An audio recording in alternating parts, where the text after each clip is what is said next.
I've been attached with the feeling of them waking up with you by my side. Kung kagabi nga guys, sinalaman nga natin na nag-get together nga itong ating Donnie at Belle kasama ang cast ng Can't Buy Me Love na kung saan ay last shooting na nga rin nila kahapon.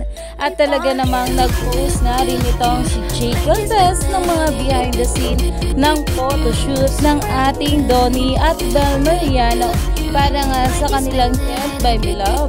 Pero ito na nga guys ang pag-uusapan natin ngayon dahil marami na nga talaga ang nag-aabang sa bawat ayuda na darating patungkol sa ating couple. At ayon nga guys dito ay scoop, #DonBelle movie ipapalabas bago mag-Valentine's Day. Teleserye ang pagsasamahan ng dalawa, inaayos na ng management at posibleng ipalabas din next year. DonBelle concert this year sa Araneta. Planado na, abangan ang iba pang detalye.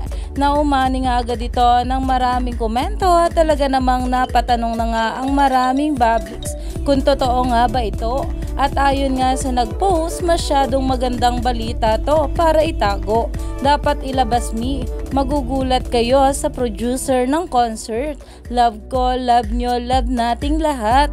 Dahil grabe nga talaga ang ayudang ito na talaga namang aabangan nga ng maraming bablis. Dahil alam naman natin na marami talagang mga ganap ngayong taon itong ating couple. Lalo na nga at malapit na magtapos ang Can't Buy Me Love na talaga namang gabi-gabing inabangan ng maraming bablis. Kaya naman stay tuned lang tayo for more updates sa ating couple.